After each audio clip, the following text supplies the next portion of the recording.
Empezar por presentar a Rafael, que es la persona a la que vamos a entrevistar hoy desde el Círculo Cultural Hispanista de Madrid. Rafael Bahamonde Cobo de Figueroa, que es economista por la Universidad de Grenoble, es economista por la Pontificia Universidad Católica de Ecuador, es asesor económico del Europarlamento, es empresario y es compañero de muchas batallas de Francisco Núñez del Arco Proaño en su organización metapolítica El Otro Ecuador. Eso es someramente y muy resumidamente lo que Rafael hasta estas fechas ha hecho, pero seguro que ha hecho mucho más, sobre todo como empresario. Bueno, pues Rafael, si te parece, vamos a empezar. La primera pregunta que te quería hacer es, tú que estás viviendo en Ecuador, donde un porcentaje de la población altísima es indígena o mestiza, y que lo estás viviendo en primera fila, tanto cuando estás en Quito como cuando estás en tu finca, ¿no? En tu empresa, yo te quería preguntar, ¿quién piensas tú que está detrás del indigenismo? Bueno, hay muchos participantes, hay muchas entidades que están atrás del el indigenismo. Sobre todo, existe una red de ONGs dirigidas desde fundaciones como la Rockefeller Foundation, la Carnegie Foundation, Open Society, la famosa Open Society de George Soros. Hay algo también de la Bill y Melinda, aunque casi no mucho. Sobre todo desde un entramado de Naciones Unidas. Entonces, a partir de esas ONGs, seleccionan a los líderes naturales de los indígenas, les educan, les becan y, bueno, cuando regresan vuelven con todas las ideas que les han implantado, ¿no? Y obedeciendo a una agenda concreta. Entonces, por ejemplo, acá se ve a ciertos líderes indígenas alineándose a ciertos discursos de esta nueva izquierda que ha surgido, ¿no? De estas ultrafeministas, aliados con esto del LGTBI, etcétera. Cuando sus poblaciones, digamos, cuando el acervo cultural, social, incluso hasta un poco ideológico de sus poblaciones, no tiene nada que ver con, por ejemplo, el LGTBI. De hecho, son bastante contrarias, bastante resistentes a ese tipo de ideologías, pero ya vienen implantando en su mentalidad de estos líderes indígenas para que actúen de cierta manera. Ese, digamos, es el entramado más fuerte y más actual. Por otra parte, también existe una influencia que viene desde los trabajos que hicieron acá la Unión Soviética, en la que trataron de hacer una especie de movimiento que amalgama el comunismo con el indigenismo y le meten ahí incluso también hasta un tema identitario racial y racista, diría yo. Entonces es un indigenismo étnico un comunismo étnico que busca no solamente una lucha de clases, sino también una lucha incluso hasta racial. Y ejemplos de esto podemos verlo, por ejemplo, con el mariateguismo, del cual algunos líderes indígenas de acá, importantes líderes indígenas, se han dicho de forma abierta que son seguidores. Por otro lado, y bastante menos, pero que también ha tenido su influencia, ha sido también el trabajo de la China comunista en esta región hispanoamericana, en Sudamérica. Y bueno, yo que hace poco tuve, bueno, no hace poco, hace unos años tuve unas clases de mandarín, pude ver algunas cosas porque hacían trataban de hacer una especie incluso hasta de una especie de imperialismo racial, porque decían los chinos que muchas etnias de acá indígenas son de su misma raza, que por lo tanto deben naturalmente seguir, como decir, al hegemón de la raza asiática, y se inventaban tonterías de esa naturaleza, pero obviamente con una clara injerencia imperialista, ¿no? Entonces, esa es la situación acá respecto al indigenismo, en resumen. Bueno, yo te iba a haber preguntado, pero el otro día, como hablamos, digamos, por privado sobre el tema, ya no sé si preguntártelo, ¿no? Sobre la élite, digamos, que se formó en las independencias, bueno, que digamos que provocó las independencias, esa élite criolla que prefirió ser cabeza de ratón que cola de león, ¿no? Y fue solamente a su beneficio y se hizo las separaciones de los diversos virreinatos, ¿no? Entonces yo pensando que esa élite todavía seguía en el poder, te había preguntado que, cómo se la podía descuajar del poder. Pero tú me comentaste que ya no es la élite dominante, ¿no? O sea, es decir, que ahora hay como muchas élites, mejor dicho, no las hay, ¿no? Sino que hay unos elementos de presión, mafias y, en fin, cada uno tira por su lado. Hay una mafia libanesa en Guayaquil, creo recordar, ¿no? Entonces no se puede hablar de que haya una élite dominante que se está llevando al gato al agua mientras deja al resto de su población tirada, ¿no? Sino que es que ya no hay élite, digamos, ¿no? O sea, estamos en un momento en que ahí hay un batiburrillo que no se sabe quién va a acabar dirigiendo, si es que va a acabar dirigiendo a alguien o se va a acabar de deshacer Ecuador también, ¿no? Ese es un poco el Sí, problema, ¿no? bueno, sí, por lo menos acá en Ecuador es un poco así. Me parece que hay otros países de la región que todavía tienen, digamos, una élite más, de tintes más criollos, ¿no? Aquí en Ecuador quedan unos remanentes digamos, de la élite independentista que bastante reducidos en número y en poder y que más bien ahora, después de todo lo que ha pasado, he visto que partes de este cuerpo social han empezado a repensar, a reflexionar sobre su identidad, sobre su pertenencia. Y bueno, pero me parece que es demasiado tarde, too little, too late, como dicen los anglosajones. En Ecuador es como, sí, como tú decías, es un entramado de varias mafias, de varios grupos de interés, de varios grupos económicos, de los cuales la mayoría no son ni siquiera de acá. Son, por ejemplo, como te comentaba, en Guayaquil está unos clanes libaneses que vinieron acá con una mano adelante y con otra atrás, pero debido a su considerable poder de organización, considerable a su modus operativo, ¿no? A su modus vivendi, un poco como mafias, han podido llegar a alcanzar un poder importante, ¿no? Sobre todo en Guayaquil, en el puerto. Por otro lado, hay otros grupos de poder que, como por ejemplo acá es muy famoso el grupo de los Reich, el Reich por un mercenario irlandés que vino acá con el ejército de Bolívar, que ahora, digamos, controlan un gran conglomerado de tiendas, más o menos como Mercadona es ahí en España. Entonces, Uh-huh. hay algunas familias en ese sentido así, pero si bien en algunas cosas se ponen de acuerdo en las cosas más importantes, pero también tienen bastantes rencillas internas, bastantes pugnas por el poder.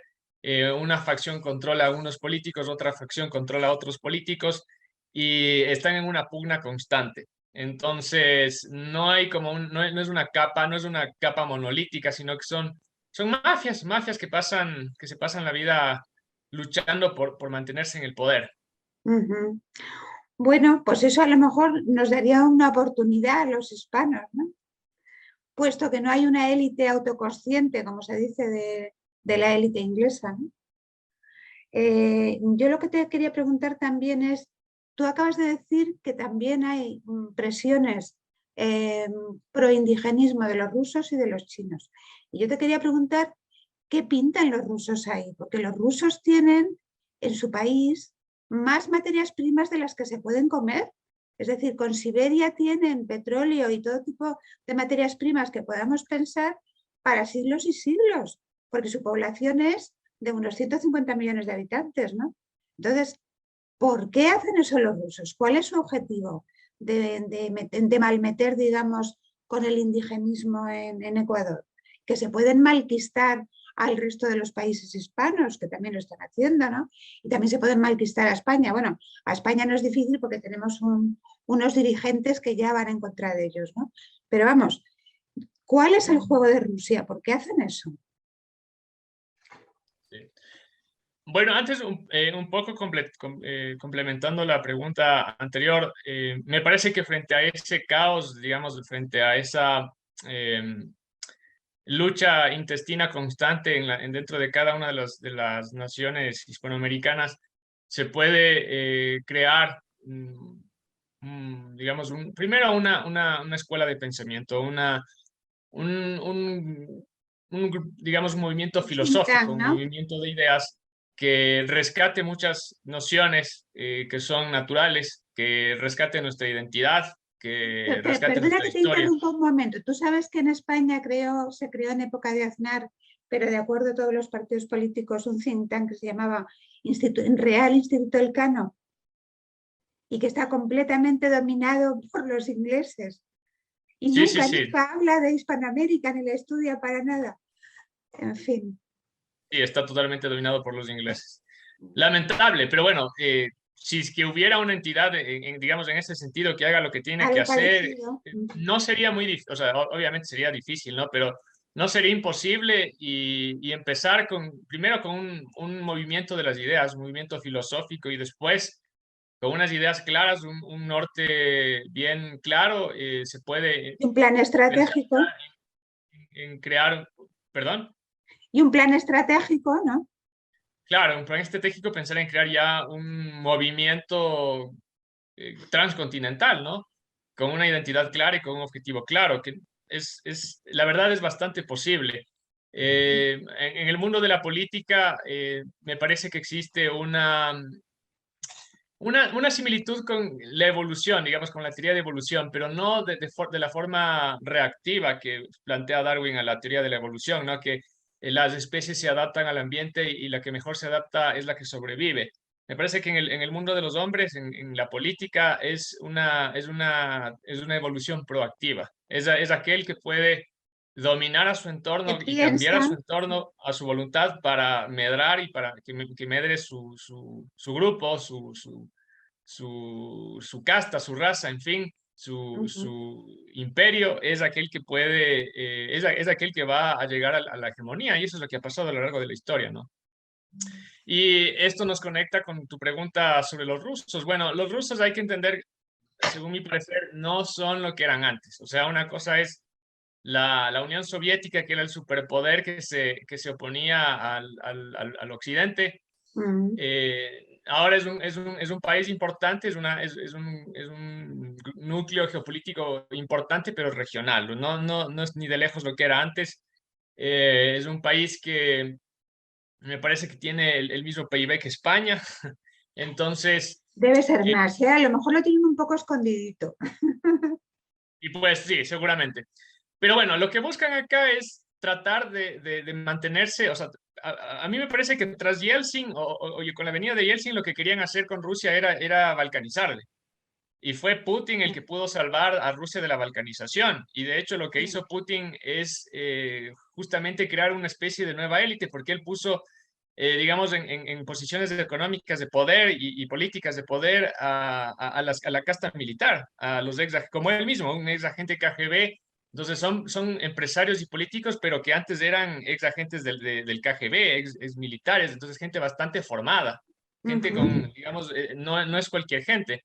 Entonces, lo que buscan en esta región los rusos es mantener la hegemonía rusa. ¿Y cómo hacerlo? Pues bueno, Primero que no les sigan dividiendo como a nosotros, ¿no? Eso es lo exacto. primero, que ya lo han Entonces, por conseguido. ejemplo, si es que tú te vas, estamos hablando de Rusia, tú te vas a Ucrania y tratas de poner ahí una base militar, un escudo antimisiles que están a poquísimos kilómetros de Moscú. Bueno, pues si yo puedo, me voy a Venezuela. Si yo puedo, hago una alianza con el gobierno ahí de Venezuela, les paso armamento, les vendo armas, además amplío mi mercado porque Rusia tiene una amplia industria armamentística. Entonces, de haber intereses hay. Por otro lado, si yo controlo la narrativa en una región tan que a pesar de que esté dividida, pero es bastante importante simplemente por el número las millones de personas que hablan el español. Si yo muestro una narrativa que es favorable digamos, a mi país, está bastante bien, porque quien influencia en la opinión pública es la guerra suave, ¿no? Entonces, quien influencia en la opinión pública tiene mucho por ganar. Entonces, no solo son, me parece, los recursos naturales, que también, pero está la influencia en la narrativa, está la apertura de nuevos mercados, y aparte de eso está la posibilidad de volverle a volver a una de las repúblicas hispanoamericanas enemigas de Norteamérica, que está bastante cerca, ¿no? O sea, si tú te vas a mi patio trasero, que es Ucrania, yo me voy a tu patio trasero, que es Sudamérica, lamentablemente, en este caso, pues Estados Unidos. Perdona, Rafael, pero si están potenciando ellos también el indigenismo, eso no va contra Estados Unidos. Eso va contra el hispanismo, va contra la hispanidad directamente. Los Sí, por Estados supuesto. Unidos hacen exactamente lo mismo. Eso Matan no dos va pájaros contra de un tiro. Estados Unidos. Así es, sí, matan dos pájaros de un tiro, porque además, o sea, todo el mundo, todos los rivales geopolíticos de la hispanidad están conscientes del potencial que hay en Hispanoamérica, ¿no? O sea, es una región muy rica, es una región que habla un solo idioma, es una región que tiene una cultura muy similar entre los diferentes componentes. Entonces, Pero es una región. están intentando que dejen de hablar el mismo idioma. Fíjate tú en Bolivia. Exactamente. Y de hecho el indigenismo es lo que, o sea, la motivación principal atrás del indigenismo es justamente esa, es atomizar aún más a las sociedades hispanoamericanas, porque por ejemplo está con este concepto de una nación plurinacional, que por ejemplo en la Constitución ecuatoriana España. implementan esa parafernalia, que por cierto fue asesorada por gente de Podemos. Claro. Entonces, claro, se inventan una serie de nacionalidades indígenas que aparte no, algunas podrán haber, pero otras ni siquiera existen. Acá incluso en la población indígena existe un importante nivel de mestizaje, incluso biológico, no solo cultural, porque cultural, los indígenas aquí que usan alpargatas, poncho y sombrero, todos son implementos que son hispánicos. El poncho, las alpargatas y el sombrero es hispánico. Entonces, tratan de dividir a la población aún más, atomizarla aún más a través de volverla en una especie de conglomerado tribalista, Y donde eso es un objetivo geopolítico de Rusia para evitar que la ataquen a ella. Yo pienso que va más allá, ¿eh? ¿No te parece? eso es un objetivo para mantener a esta nación descuartizada, ¿no? Para mantener a la gran nación hispanoamericana descuartizada, porque es un rival menos, y donde se puede incluso sacar provecho de forma material a través de los recursos materiales, abrir nuevos mercados, y incluso hasta la fuga de cerebros, ¿no? Hay muchas personas brillantes que hoy en día, de la región hispanoamericana, que hoy en día están trabajando Van a Estados en los mejores Unidos o a institutos de Rusia. Norteamérica, de Europa, de Rusia. Entonces también es eso, ¿no? Y aparte, o sea, son fuga de cerebros porque es gente que va a trabajar para mí y que no va a estar en mi contra. Entonces, las coincidencias entre digamos, las políticas exteriores de varias naciones como Rusia, Estados Unidos, China, en ese sentido pueden coincidir, porque mientras les mantenga aplastada a una región que tiene el potencial para ser un rival importante, mejor para todos. Ya sabes que yo tengo la teoría o la sospecha, porque no tengo mucha idea de geopolítica, la verdad, pero como resulta que Rusia está sentada, digamos, encima del mayor depósito de materias primas, que es Siberia, pues me parece rarísimo que estén jaleando el indigenismo en Hispanoamérica. Entonces, me ha dado por pensar, que últimamente yo me he vuelto muy mal pensada, no sé por qué, que los rusos lo que no quieren es que los chinos se den cuenta de que tienen justo encima de ellos ese depósito de materias primas. Que los chinos lo saben, por supuesto. Pero claro, si los chinos intentan quedarse con Siberia, se tienen que enfrentar directamente a los rusos.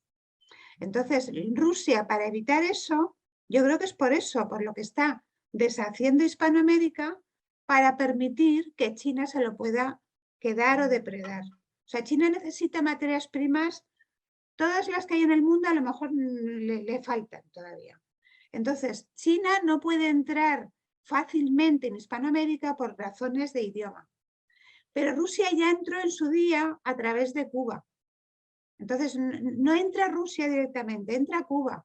Cuba entra en Venezuela, Venezuela tiene dinero todavía para entrar en otros lados, y con eso que consiguen, que los chinos consigan penetrar y deshacer, digamos, lo que queda de los virreinatos y poder depredar con más comodidad. A mí es la sensación que me da, porque si no, es que no entiendo lo que están haciendo los rusos.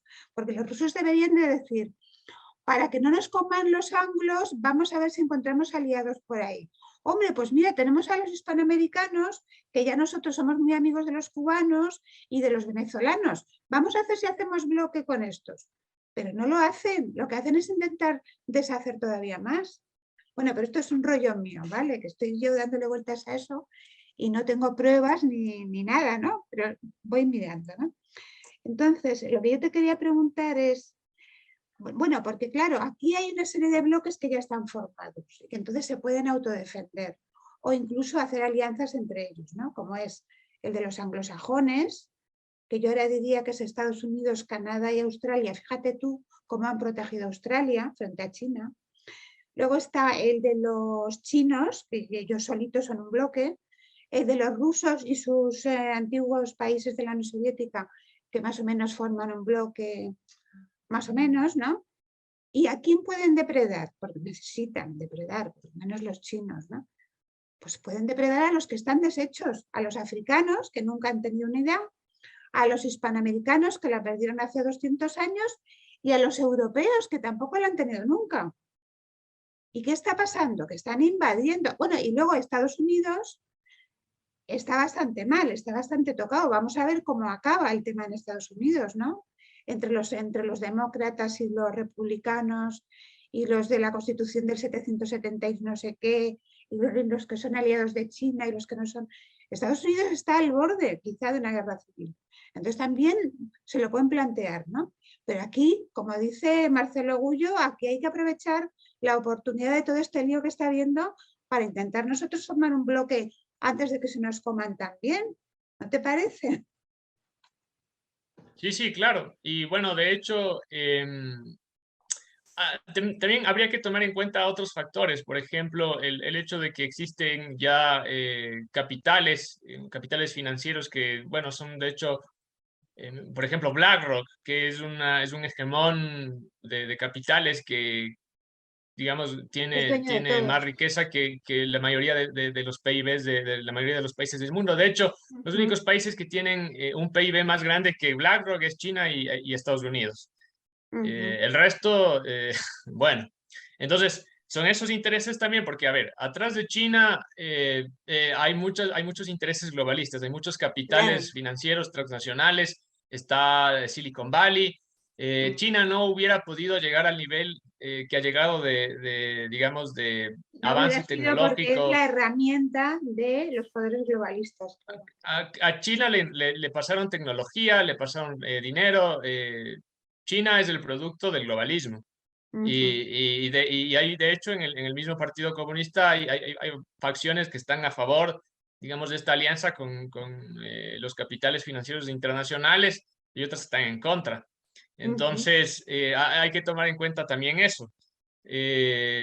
Por otro lado, tenemos que decir que, digamos, si hablamos de conflicto, de conflicto geopolítico, existen conflictos, hay una guerra de Tucídides que está ahorita tomando lugar entre Estados Unidos y China, y la verdad es que ahora utilizar armas nucleares, digamos, está un poco, a nadie le conviene utilizar armas nucleares, porque si el momento que usan armas nucleares, eh, francamente, o sea, el mundo ya no le Adiós, muy serviría a nadie, buenas. ¿no? A nadie le va a servir un mundo devastado por la radiación. Bueno, pero hay Entonces, tecnologías muy avanzadas, ¿eh? Que pueden destruir de una manera muy selectiva como por ejemplo el rayo una ese, no tecnología sé qué. biológica. ¡Buh! Eh, entonces, nadie sabe de dónde salió este asunto, ¿no? Nadie sabe, a ciencia cierta, nadie sabe quién fue, pero fue alguien. Y Entonces, nadie es otro apunta a tipo. China, curiosamente.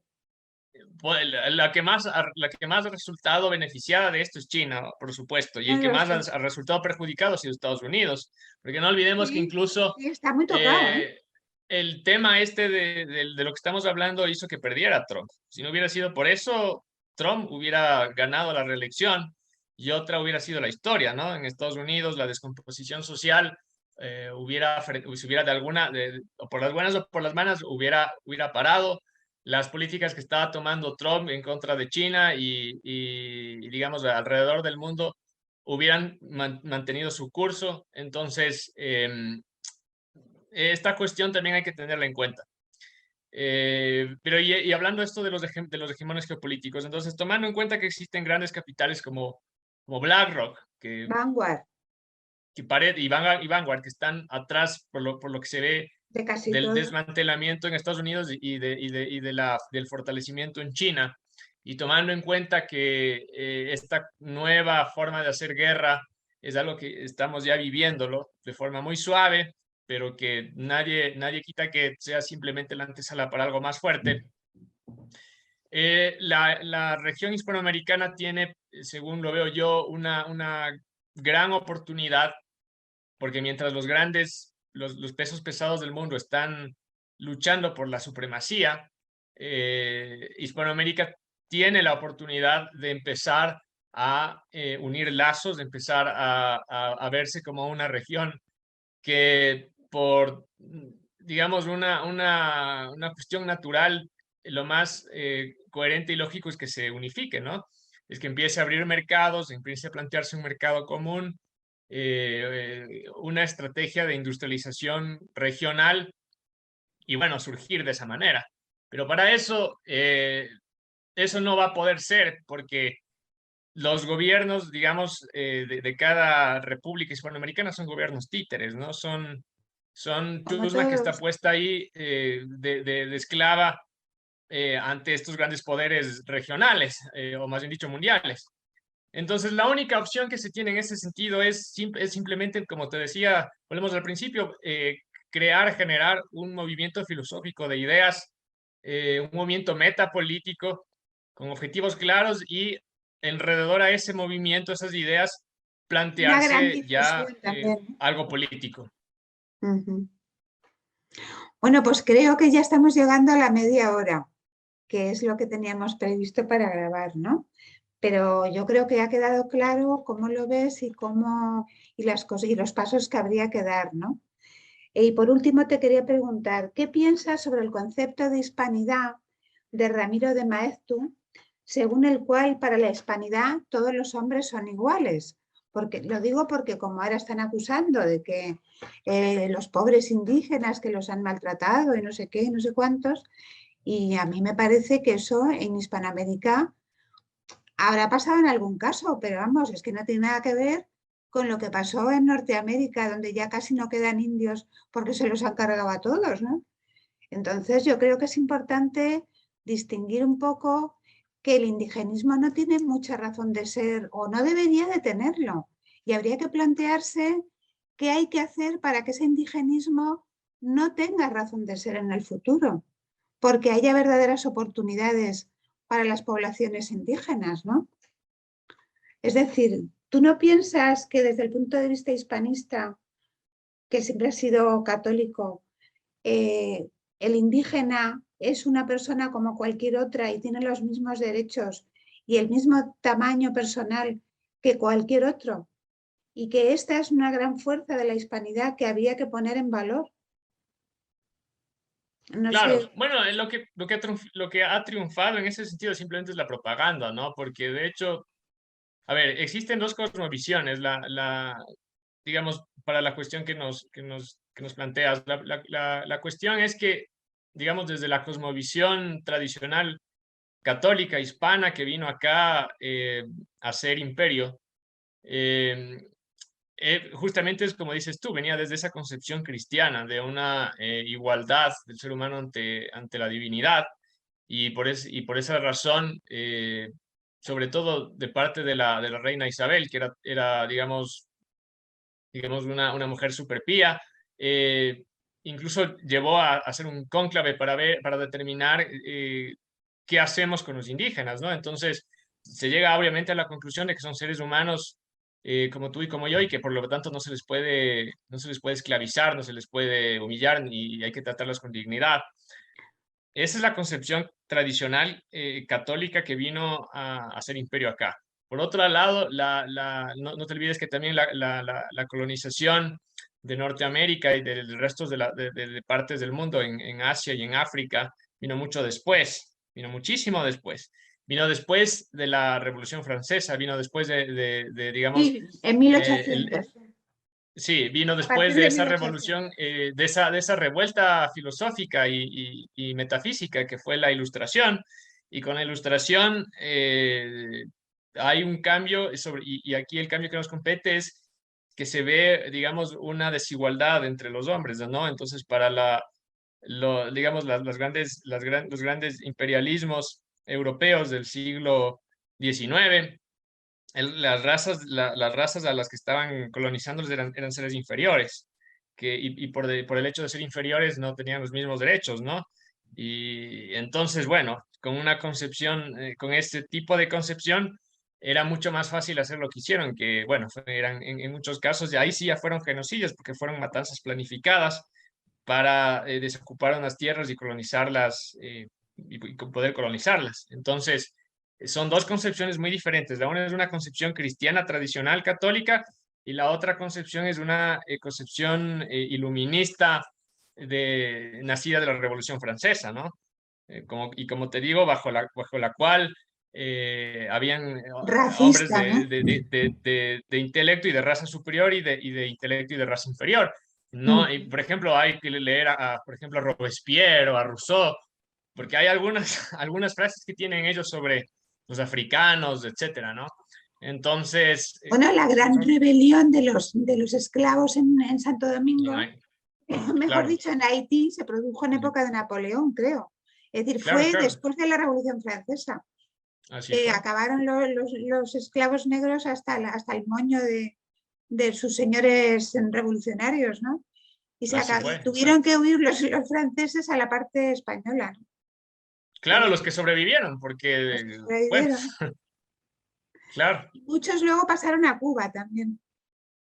así fue. Mm. Entonces, son esas dos concepciones, esas dos nociones, esas dos cosmovisiones, ¿no? Que hay que diferenciar claramente entre la cosmovisión bajo la cual se llevó a cabo el imperio hispánico, y el resto de imperialismos que tienen totalmente otra cosmovisión, ¿no? Digamos, en ese sentido se puede incluso hasta ver lo que hicieron acá, ¿no? Universidades, Claro, es iglesias. que la cosmovisión, digamos, hispánica o católica nos permitiría a una futura élite consciente de lo que tiene que hacer asumir el papel de élite rectora de toda su población, no Exactamente. solamente de unos o de otros, o de los indios aymaras o de los indios no sé qué, pero de los otros no, que me caen mal, y además yo soy superior y yo mando porque soy superior. O sea, es decir, que el marco conceptual e ideológico del hispanismo permitiría afrontar esta problemática y llegar a una solución buena para toda la población hispanoamericana. Entonces yo creo que, como dices tú, hay que ponerse a ello, ¿no? Pero ya, vamos, Sí, sí, así porque es que es. si no, Y bueno, son problemas que, o sea, la hispanidad, la escuela de Salamanca, las leyes de Indias estuvieron adelantadas siglos, ¿no? Recordemos que en Estados Unidos recién en los 60 se llega a una igualdad legal entre los hombres blancos y los hombres negros. Y vemos todos los problemas sociales que están teniendo en este momento debido a esos problemas irresueltos, ¿no? Porque son problemas que están irresueltos todavía ahí en Estados Unidos, y es una consecuencia natural también de, de su marco ideológico. O exactamente. sea, tienen un conglomerado ahí de poblaciones que podrían integrarse, pero por el concepto que ellos tienen de seres superiores y seres inferiores, va a ser difícil, porque tienen como un 30% de población hispana. como un 40% de población negra. Pero luego también tienen italoamericanos, irlandeses. Estamos hablando, todos estos son católicos, menos los negros que pueden no serlo, ¿no? Pero todos estos son católicos. Y luego en la élite que domina resulta que no es ni católica, ni hispana, ni tal. O sea, es una minoría como en Esparta. No me extraña que la película de Esparta se hiciera tan famosa, ¿no? La de los 300, porque es algo así. O sea, son tres que están montados encima de una montaña de gente que no tiene nada que ver con ellos y no quieren asimilarlos ni asimilarse, ¿no? Entonces, tienen un problema mucho más gordo del que podéis tener vosotros, que tenéis todo en la cabeza para poderlo arreglar. Yo no sé cómo explicarlo bien, pero lo veo así, ¿no? Sí, así es, así es. Por eso siempre he dicho, o sea, lo que se tiene que empezar a hacer, pero ya como dices tú, es un think tank del que empiecen a emanar ideas, del que empiecen a emanar nuevas corrientes de pensamiento y expandirlas, ¿no? Gracias a la tecnología de las comunicaciones actuales, eso es muy fácil, eso es muy posible. Sí, la verdad que nos han venido muy bien, porque nos hemos conocido mucha gente que si no, no nos hubiéramos conocido, por ejemplo, tú y yo. Exacto. Bueno, pues nada, Rafael, encantada de haber hablado contigo, me parece una conversación súper interesante, porque tú además estás viviendo en Ecuador, estás viendo lo que está pasando ahí cada día, ¿no? Y bueno, y lo estás viendo desde el terreno. Y bueno, pues yo creo que es lo que tenemos que hacer, conseguir convencer a todo el mundo de que tenemos que ir por ese camino.